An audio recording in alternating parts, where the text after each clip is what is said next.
Hey guys, it's Atlantean Vampire here, or Viper. You just call me Viper. Um, how do I put this? Man, I realized, I really want to pursue making the most honest videos I can on vampirism, more honest than all the other content. Um, and I realize I'm probably going to do this till I'm an old man. And then I was thinking of Astral Vampire that I like called Uncle Chucky. Not sure if he's still around. Um, I hope no one calls me Uncle Viper. That would piss me off. I hope that doesn't happen. I hope I die before that. But yeah, I pre-recorded like the rest of the Astral Vampirism 101 series, and it just wasn't good. I know I can do much better, so I'm using those videos that are unlisted as kind of a guideline for, okay, this is how this series of subjects were going, and this is what not to do, right?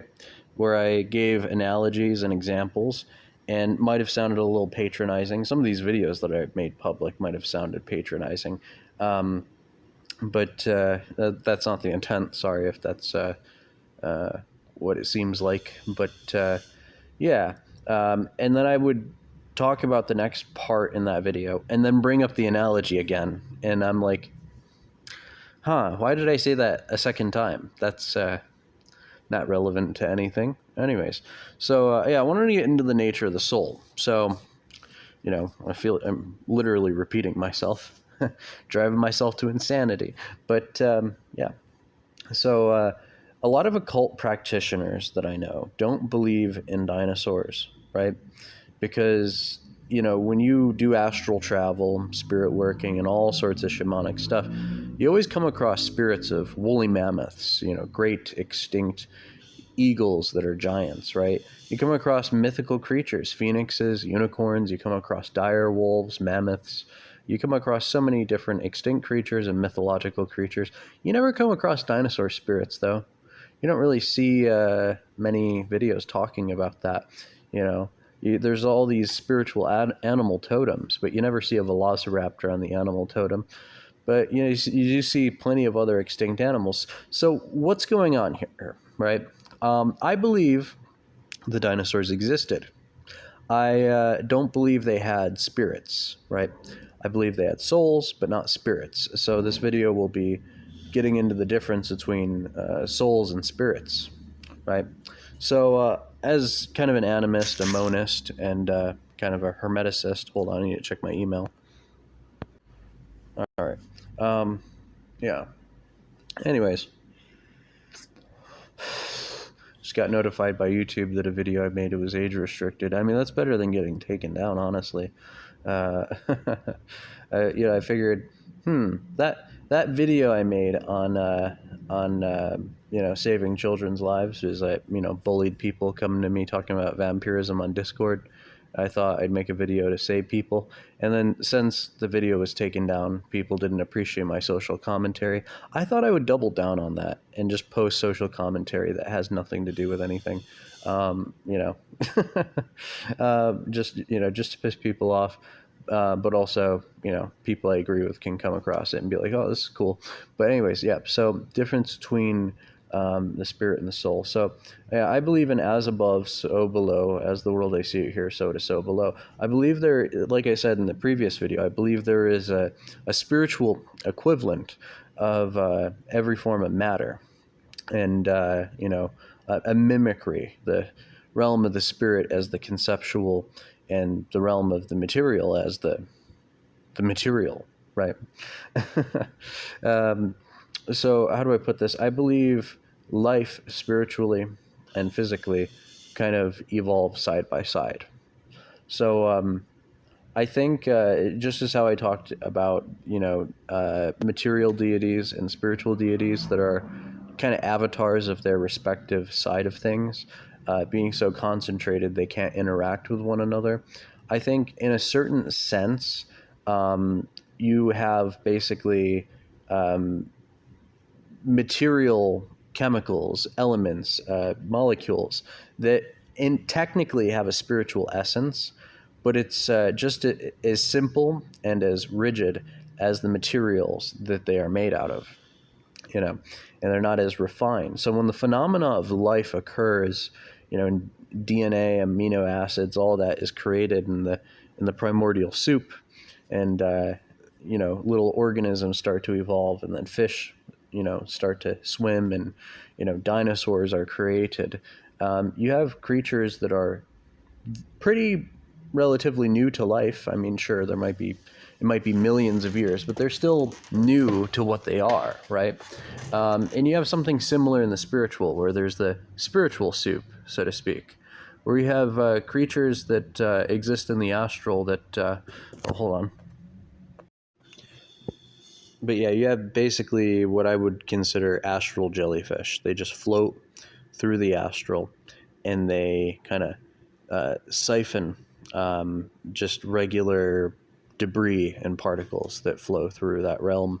And, they can't incarnate into the physical, not quite yet, right? And it's ironic, given that dinosaurs' souls are less evolved than them, right? They're not even alive. It's just like the soul of a rock or water or fire, whereas these creatures are at least moving around. They're kind of functioning, right? But how do I put this? The dinosaur only has this elemental soul because every material object has an elemental soul, and some inanimate objects can be inhabited by more complex things, even intentionally by spirits possessing objects, thinking of that the haunted museum that Ghost Adventures guy has. But these spirits are not quite ready for that, right? And what I think happens is that as dinosaurs evolved and as the Great Die-Off happened, their living descendants over time, especially with the veil thinning every year, with more spiritual debris kind of, how do I put it, entering the spirit world, and our world's becoming more connected.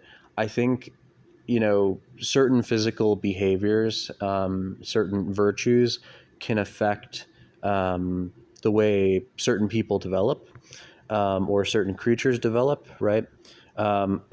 Like, for instance, there's this weird phenomena that happened in the Third Reich, where because of the virtues and values of the Nazis, when they took over Slavic territories, or whatever, there was instances of a Slavic man and woman giving birth to a baby that was indistinguishably Germanic, born with blonde hair and blue eyes, and had no Germanic lineage, came from a family that was nothing but like brown eyes and black hair and pale skin, and it's weird. I really think as above, so below can affect things in a very potent way.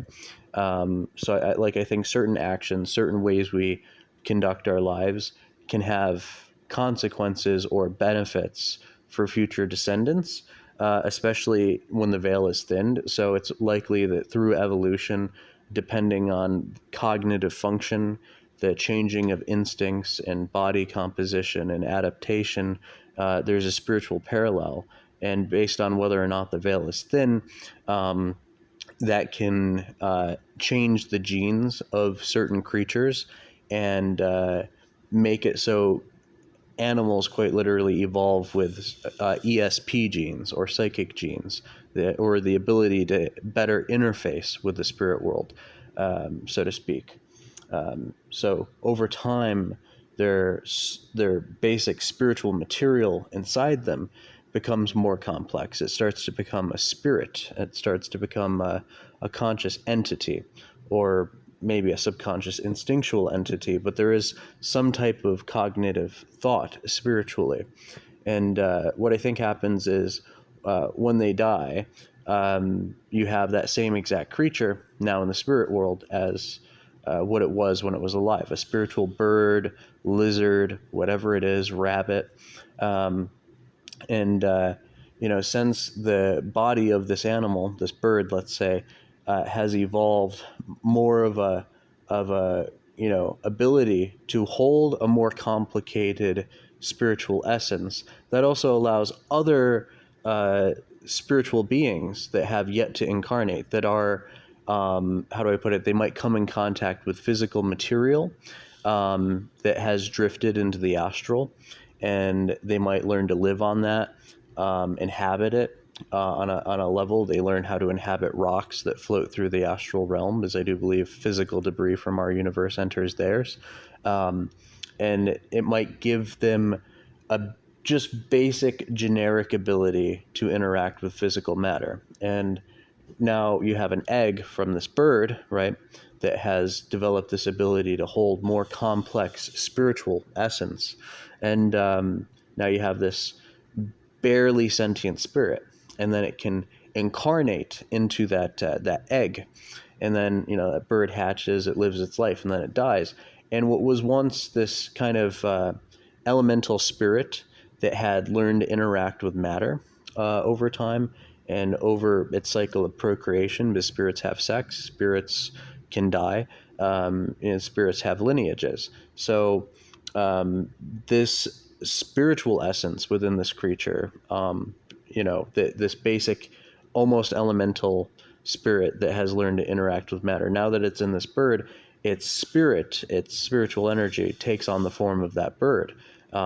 Past life associations and things like that. So it might have been a more complicated, evolved version of the astral jellyfish that couldn't interface with the material universe, but as it interacted with little bits of material debris in the astral, it had developed the ability to inhabit this bird. So it goes from being a bird or an astral jellyfish to going inside this bird egg and then dying and returning to where it came from in the form of a spiritual astral bird, right? And that's what I mean by as above, so below. I believe there is a constant but subtle exchange between material and spiritual, right? I think that's a very important thing to recognize. And I think there are psychic genes. I think if you get someone that comes from a witchy occult bloodline, a man and a woman, and they both have ESP, like how I think more complicated abilities like talking to the dead or fortune telling or remote viewing, how I think that came about was that, there are genes within us that allow us to interface with the other side. And if you have like maybe someone that can just see shadows in the corner of their eyes, right? That's it, right? Or someone that can hear like little sounds, not even whispering, a step below that. And then they have a kid. That kid might be able to see these little shadows in the corner of their eyes making noises. And then that kid grows up and breeds with another specimen like them. And then those shadows take on a more complex shape.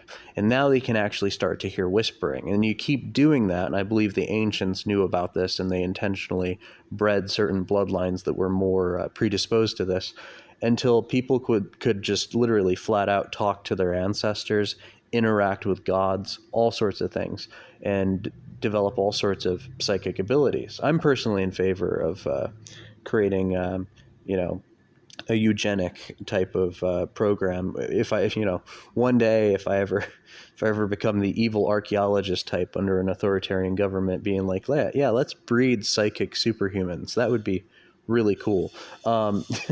Like people that can literally shoot flames from their hands. I think that's possible personally, but it requires people to make more complex, spiritually inclined decisions over their reproduction, other than being selfish and obnoxious and fucking in a bathroom stall in a bar.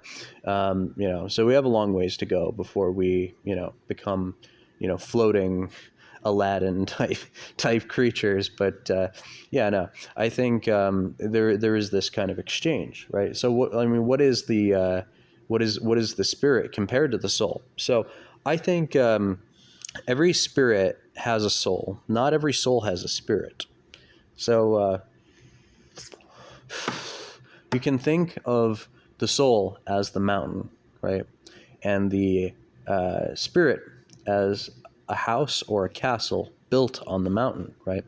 Now, most people thinking in dualistic terms, they'd be like, oh, there's a mountain and there's a castle on it, as if they're two separate things. But more often than not, what happens is When this castle is built on the mountain, a lot of these castles have limestone foundations, and over time they fuse together with the natural environment. So what is the castle, if anything, other than a protrusion, a permanent fixture in the mountain? It's more delicate, right? An earthquake hits or bad weather or whatever, the mountain will remain unchanged. Maybe there's some cracks or whatever it is, but the mountain always resets. It's a permanent fixture in the environment. The castle can just be sieged, it can be destroyed due to whatever natural or unnatural circumstance, right? It is a brittle thing, but it is still connected to the mountain. It is a part of it. It is fused, right? So you could think of the mountain and the castle as one object, one type of singularity, with it just being a distinct protrusion of the main object, right? If that makes sense. So you might be thinking about your spirit, your spiritual consciousness, your chakras, your subtle body, all of that. And what I mean by we're all one, right, is that think of the greater soul as the monad or Brahman.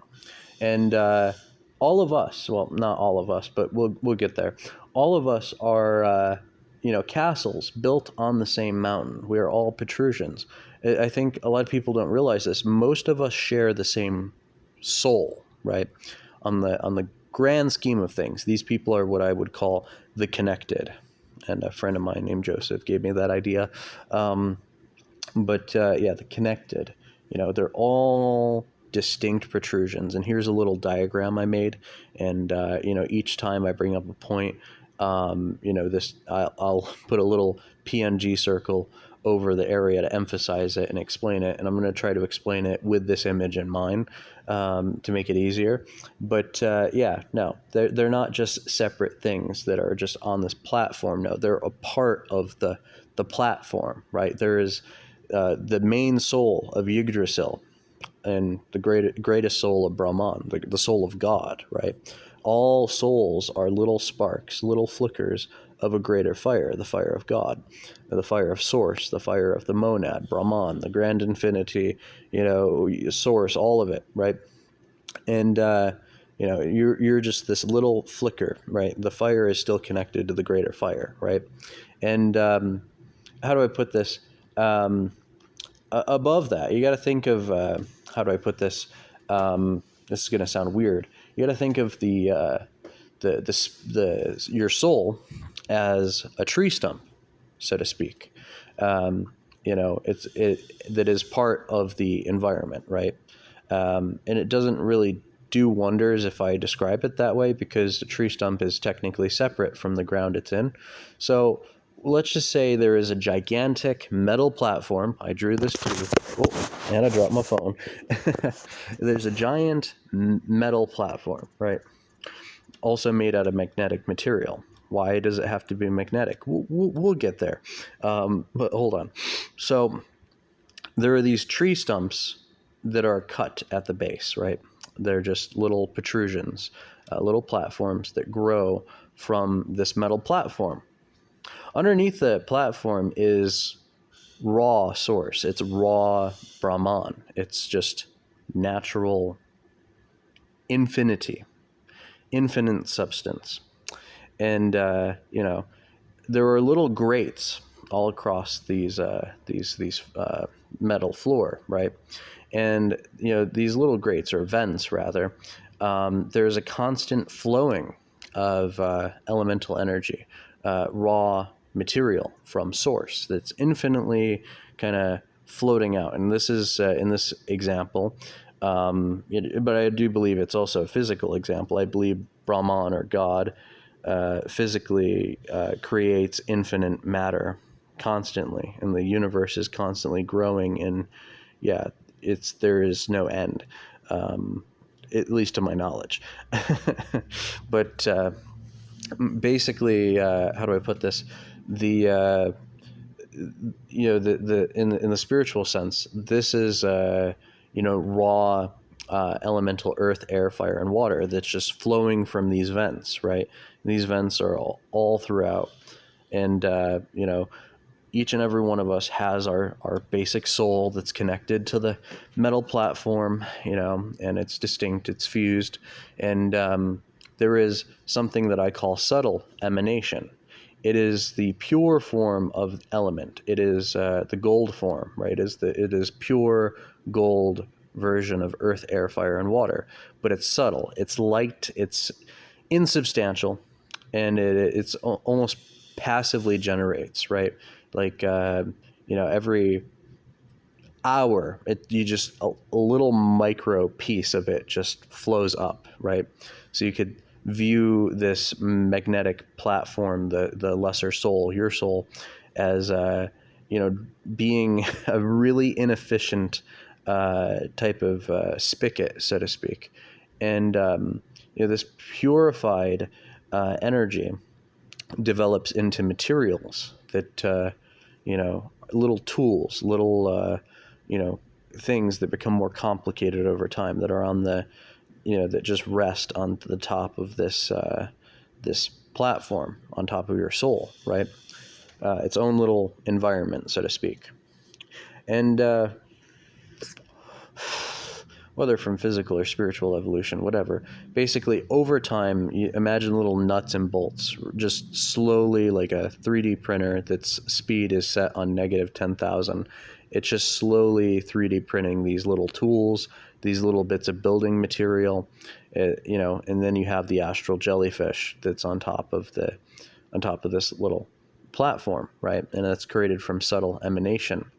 And it hardly qualifies as spiritually alive or whatever. And technically, well, there's infinite emanations from the soul, because it draws upon Brahman and filters, the soul filters out the bad shit and brings in the good shit. But that's not its primary function. Its primary function is to be an anchor. It's to be not even an anchor, because it's not separated. It's to be just a distinct protrusion of the greater soul, right?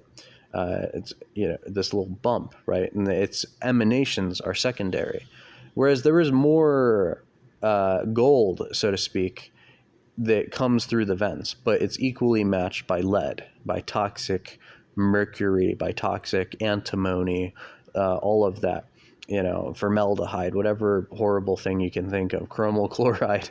But that gold, this spiritual proverbial gold, is the most important thing for spiritual life, and much like how it is for physical life, where you have all of the potentials for life on Earth, and you have all these like little minerals that can eventually become blood, that can become organs. Like bones are made out of calcium metal, partially, and other stuff. All of these little complicated things that need to align perfectly in certain ways in a refined form to create a literal bacteria or animal, right? But it's also mixed in with every toxic element, uranium, all that stuff, and you have plants, that, literally filter iron from the soil, filter it from like radon gas and all that, little micro fragments of radium, and the plant absorbs the iron into a substantial form in which that iron can be eaten, as opposed to trying to crunch on the iron vein of a rock, so to speak, if that makes sense. So how do I put it? Hidden the vape.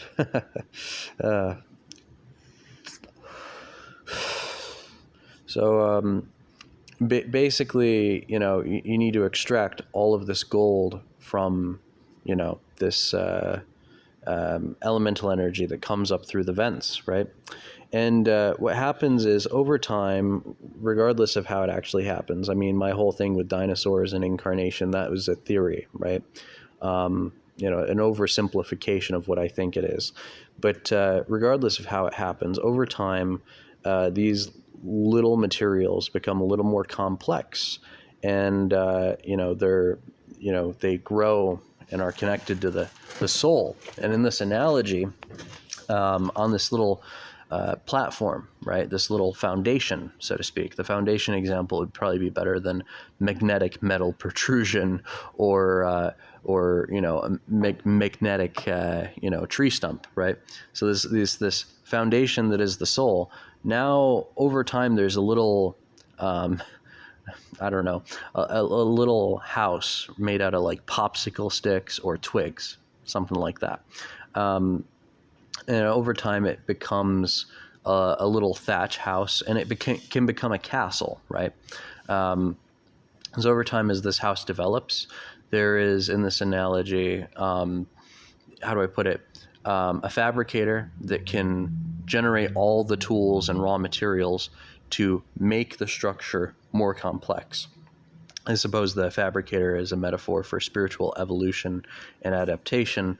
And, how do I put it? This fabricator needs to be fueled by electricity, right? Power.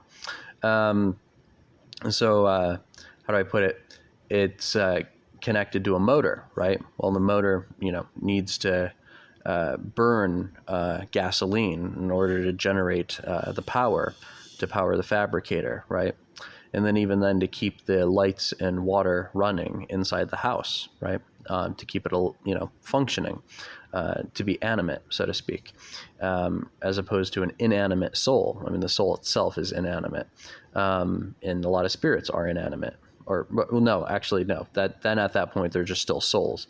Spirits are levels of animate that are either so low that it's indistinguishable from the soul, or so high that it seems like its own thing. It seems like a tree that is growing from the stump, or a castle built on this foundation. Eventually, it's hard to separate the two. But yeah, and so next to the how do I put it? The motor is a gasoline tank for storing this gasoline, and connected to the gasoline tank is a filter or a refinery, right? Now, I know it's not a perfect example because a lot of, how do I put this? In order to refine crude oil, you actually have to, burn electricity to activate the machines to actually, and include chemicals and all sorts of stuff to actually refine the product, right? You usually have to burn something to make something. So it'd probably be better to say filter. This refinery, this crude oil refinery, is a filter, like a life straw. You get this murky, dirty water that you can't drink, and then you get layers and layers of charcoal and other materials and cloth, and then you kind of pour it in, and over time it starts to drip pure water. Well, this is what the refinery does. And so I think it starts passively at first, where there's like a net on the refinery to capture this raw crude oil that is made out of the spiritual gold and spiritual lead.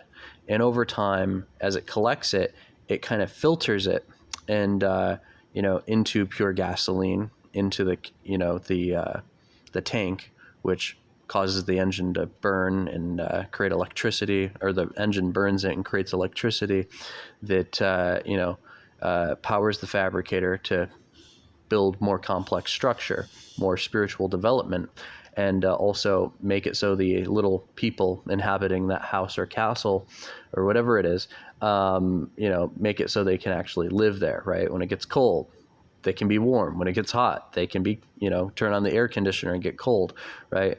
They can run the water. They can take a shower, right? And this could be a metaphor for the more internal mechanisms of the spirit, conscious thought, certain traits, abilities, and things like that. The little yous, the little archetypes of you spiritually, which I guess can coincide with mental archetypes if you want to go that route. But yeah, so I think over time, as there is enough gasoline in the in the tank, this fabricator can create materials to refine its other predecessors, like refining the refinery, building a better filter, a stronger filter, and the mechanisms to actually intentionally gather and pull through usually sheer spiritual will to pull the elemental energy into the refinery rather than relying on sheer chance. We're relying on it drifting into it. Like the difference between this, like a clam that eats debris from the waves and a fish that intentionally goes and, eats other fish or whatever, eats garbage, if it's like a carp. Since elemental energy doesn't have a will of its own, your psychic will can pull elemental energy forward without really any resistance.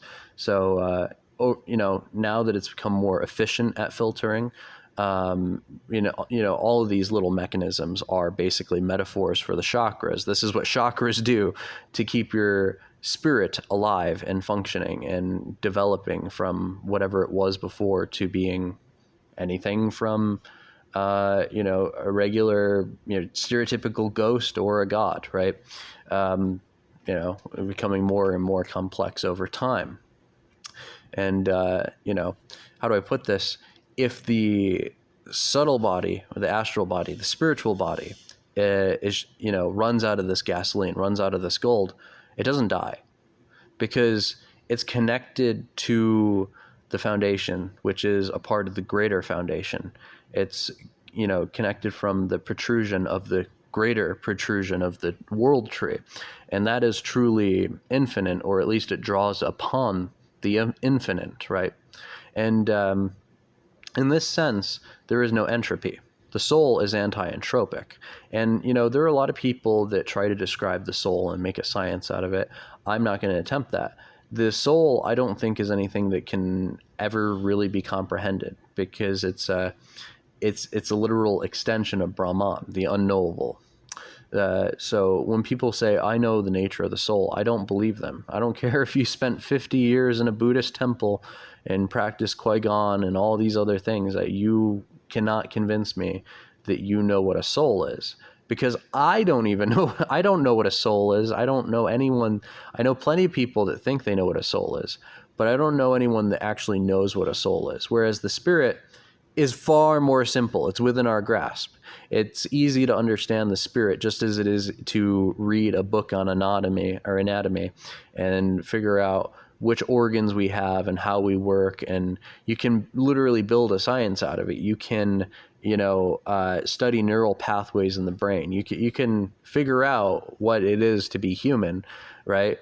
But you can't necessarily break down every physical atom and actually, and then break down the protons and neutrons, and then the things below it. Eventually, the smaller and smaller you get, it becomes hypothetical. There's no longer a theory to it, and it becomes more and more and more unknowable, more pure, and truly connects to the infinite.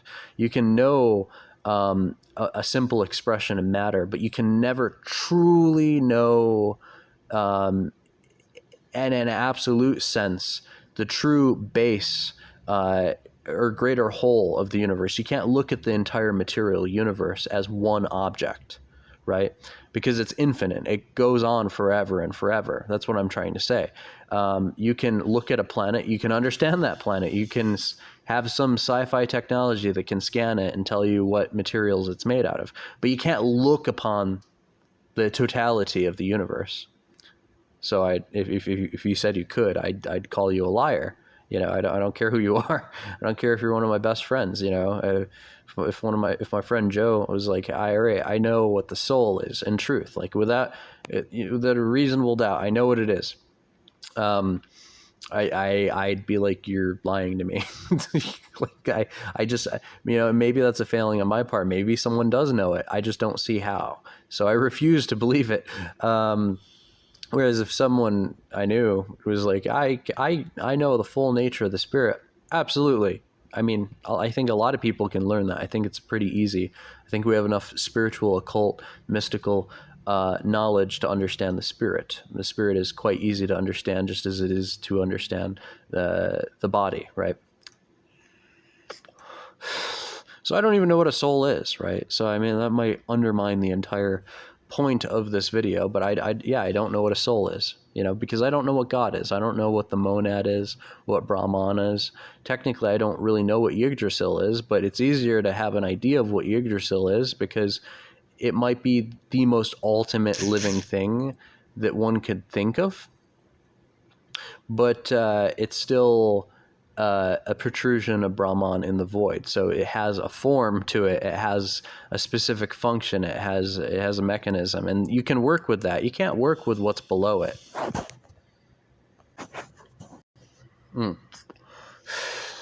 But yeah, because it's part of the tree, and it constant, like, even if you know, how do I put this? There is no gasoline or whatever, even if the lights shut off, the water stops running, it's still going to be there permanently. You know, a spirit can literally starve.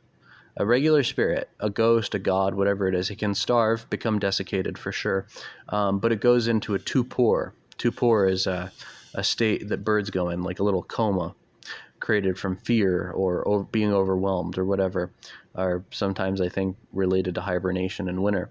But yeah, the spirit goes into tupor, and basically also it has the benefit of subtle emanation from the soul.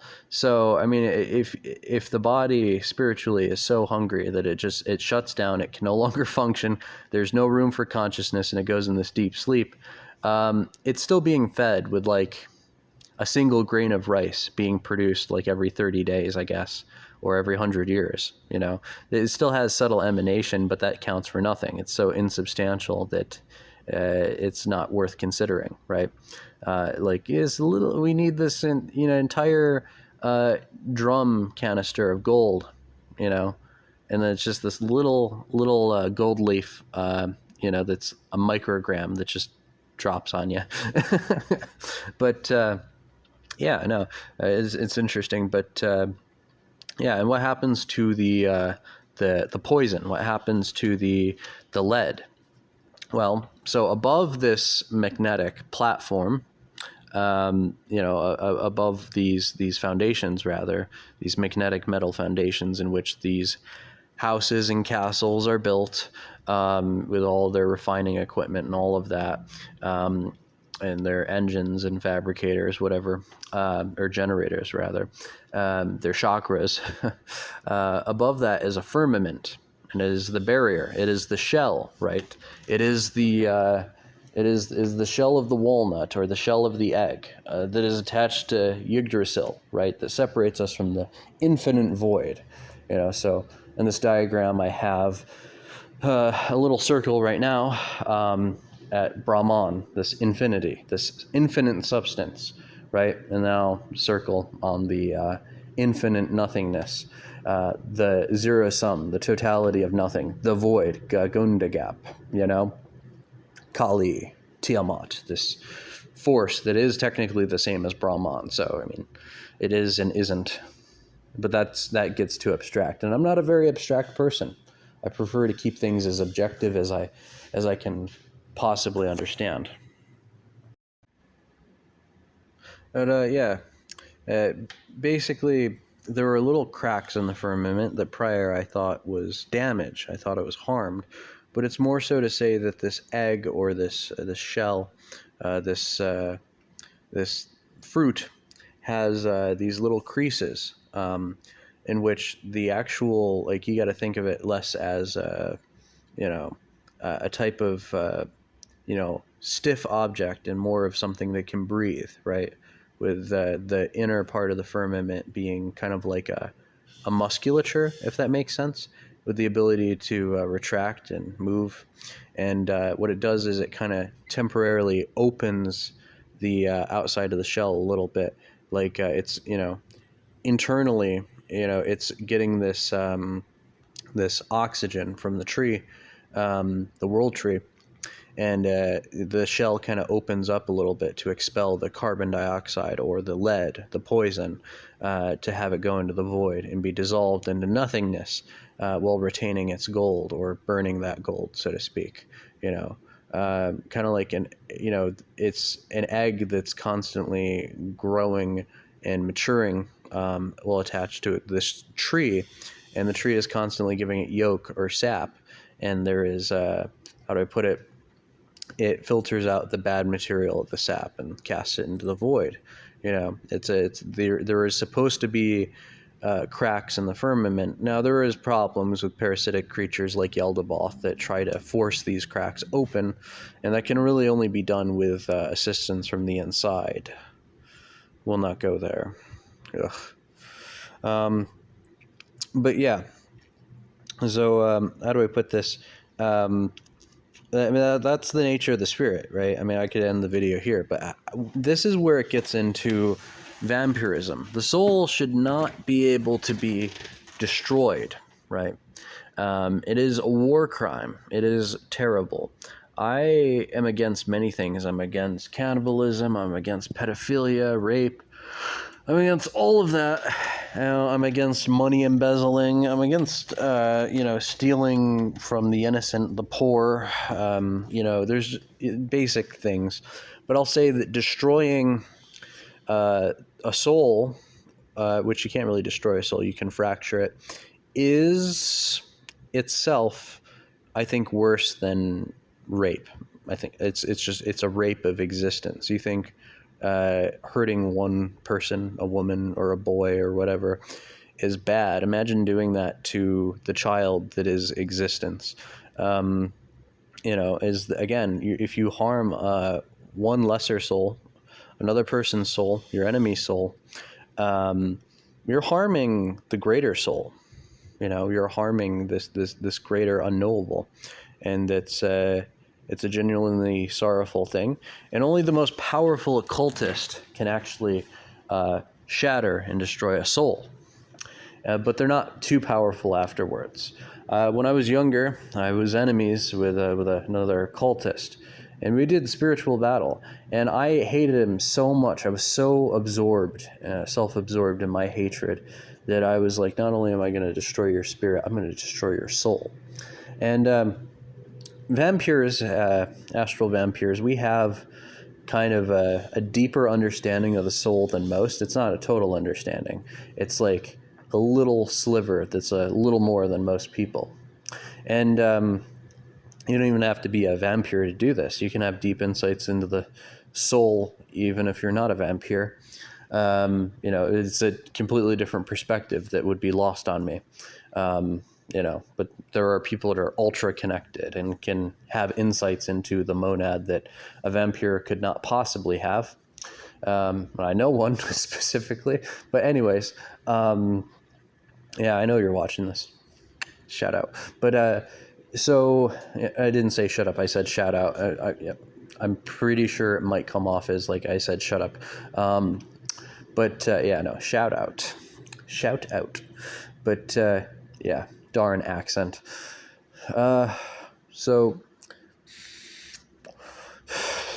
we went to war, and I destroyed his soul. And not only that, I fed on his soul, which is something that you shouldn't be able to do. There's a lot of talk about selling your soul to a demon or the devil, right?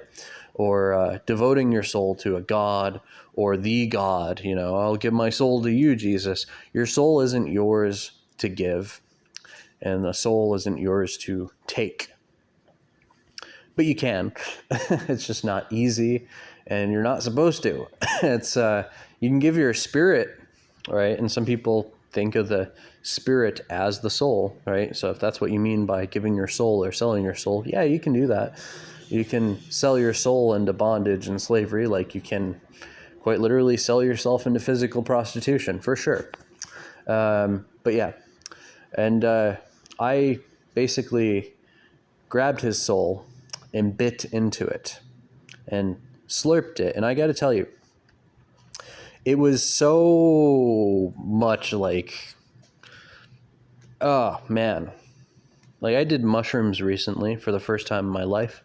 My first time with psychedelics. Oh, it's way more potent than that, to actually damage and bite into someone's soul like a predator, and to drink from it. It gives you a full look into the pleroma, or the unknowable, or a taste of it rather. And I consumed it, and it supercharges you. It temporarily puts your spiritual body in a form of apotheosis that makes you a god for like a few seconds.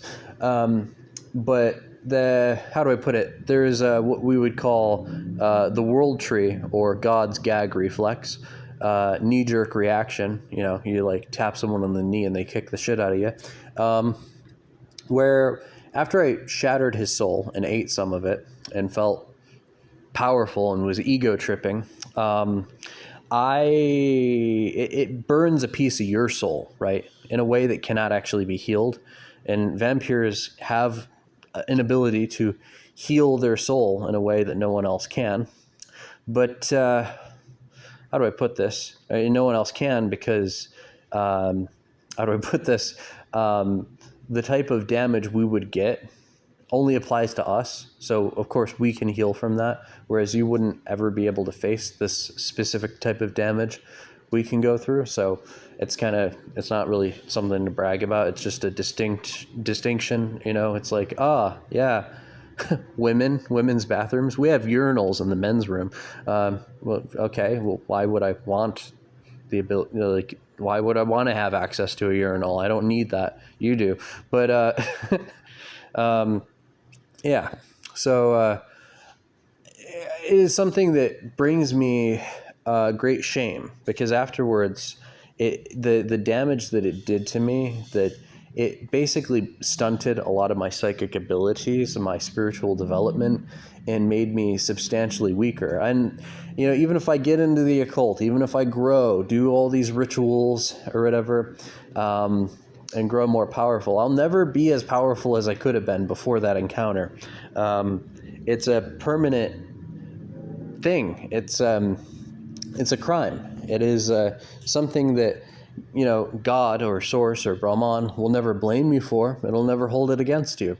But it is also something that, you know, by its nature, it can't forgive. It can't hold a grudge, but it can't forgive you, right? I guess it comes down to forgiving yourself.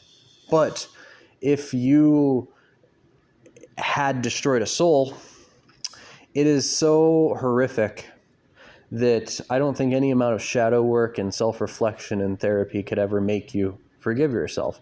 And it's something that I still haven't forgiven myself for. It just feels so wrong afterwards, because you've committed a violation, an act of pure evil that you just can't take back. And that haunts me. I'm all the lesser for it. You know, there's so much wasted potential on my part. And just to commit an anti-cosmic war crime. It's something that no matter how much I repent and pray to whatever, there is nothing that will redeem me, right? And I'm just saying that because I don't want anyone to, you know, is like, I'd like to lie and say that I don't like to lie in general, but in this case, I like to lie. I like to lie and say you can't destroy a soul, right? And then I emphasize its incomprehensible and infinite and anti-entropic nature, right? And use that so people don't even attempt to. But eventually people do find out that you can destroy a soul. And for those that know this, it's not worth it. You'll regret it. And there will be people who will be like, you were just weak. And then they'll do it. And I've met a few people that have done this, and they are as broken as I am by the experience. And it's not something that you realize after years and years of success, and then in hindsight you're like, I really fucked up. No, it's something where, like, you know, how do we put it? It's one thing to kill a spirit and drink its blood, you know, like I do with spirit animals when I astral travel and feed on them. It's another to actually feed on a soul, to destroy a soul. It is, or just to damage it in general, not even feed on it. It's like the difference between, you know, sure, you consume a soul, you get muscular, you become jacked, you look like an anime character, but that's anabolic steroids. Your heart gives out, you can no longer get an erection, your hair falls out, you look like an 80-year-old man at like fucking in your mid-30s. And you're weaker, your bones are weaker, everything's weaker, you're more likely to get cancer, and you're a drooling retard. You're broken, your health will never be the same, your immune system will never be the same. And versus naturally going to the gym, consuming creatine and whey, working out and getting built naturally in a way that's actually healthy for your body, that has no real long-term health repercussions, you know. So it's something that will immediately happen. If you really think that 3 minutes of eternal glory and ego is worth it, then I'm not going to say by all means, but if you do that, consequences, very, very bad consequences will happen to you, right? And it is something that any smart vampire or non-vampire just does not do. No one does that, right? Even the most sinister, evil people in this world that are a part of some of the most elite circles, those that literally sacrifice children and commit domestic terrorism, do not destroy the soul, because there's not much, there's no gain. There's such, no, like even the most vindictive people that have the capacity to do that, all the resources, all the protection, they know that no level of protection, no level of magical ritual, money, wealth, private jets, none of that will ever be able to make up for the damage that is done. And those that have done this know this. And, I don't know if it's possible. It probably isn't. But I've been looking for a way to collect the shards of my enemy and figure out if there's any way to actually rebuild a soul to undo that. Because that would be the only way I'm redeemed. But I have no idea where those shards are. No idea, right? So when I say it's bad, it's like, imagine you build a small castle on Mount Everest, the biggest mountain in the world. And, you destroy that castle. Sure, whatever. There's a house destroyed in an avalanche. Whatever. But then imagine actually destroying Mount Everest. Imagine an explosion that literally destroys it into a pile of rubble. Technically, the mountain's material is still there, broadly speaking. And it's worse for a vampire, because if we feed on it, that material that we feed on is actually lost, that's something that'll never be able to recover from, I suppose. The rubble's still there. It's still part of the earth. But the sheer destruction, the sheer consequences of that, I can't imagine that would be good for the ecosystem. It would probably fuck up the weather somehow. So that's the difference. It's such a cataclysmic thing. It's such a fucked up thing to do. Just don't do it. I just learn from my mistake, please. I'm I'm pleading with you. Just learn from my mistake. Don't do it. But anyways, yeah, it's just an important thing I had to say. I cannot emphasize that enough, right? Anyways, back to the main subject. So if you, if you destroy someone's spirit, if you go into the astral, cut off their head, cut them to pieces, eat them, their soul is still there. And a new spirit with its own ability to develop past life memories, like if you kill the higher self, you don't destroy the soul. The soul is still there, right? If you destroy all of the memories of that one person's past life reincarnations, their personality, their very spiritual conviction and nature, their instinct, their spiritual consciousness, if you destroy that, their soul is still there. It'll just become a new thing, right? It always does, and it always will, I guess the only solace I have is that those shards might one day just, grow and become more souls, Existence does have a way of maintaining itself, and I at least have solace in that thought, I suppose. But generally, lack of peace, general despair that I'll never escape from in that regard. I don't know. But if a god is made unconscious, if they can't consume that elemental gold, right, in their castle, then it just shuts down, A god can be put into torpor for millions of years and still be just as able to come back to life, right? Kind of like Optimus Prime in The Matrix, in that one movie, Michael Bay film, where Optimus Prime's dead, and then they get this little thing, the matrix of leadership, and he stabs it in his chest, and he just comes back, right? That's how spirits generally work, they can come back, you know, and just be the same as they were before they were knocked out, you know. So spiritually shutting down someone's chakras, their spiritual body, doesn't end them, right? They can come back from that. But what about vampirism? What about us? That's where things get different. And this next video will continue to emphasize these points about vampirism and actually get down to the real nature. I know I said many videos ago, and then we'll get to this. Well, it's all meant to be like one giant 10-hour video, but I don't have the equipment for that. But yeah, I'm sure you'll see where this is going.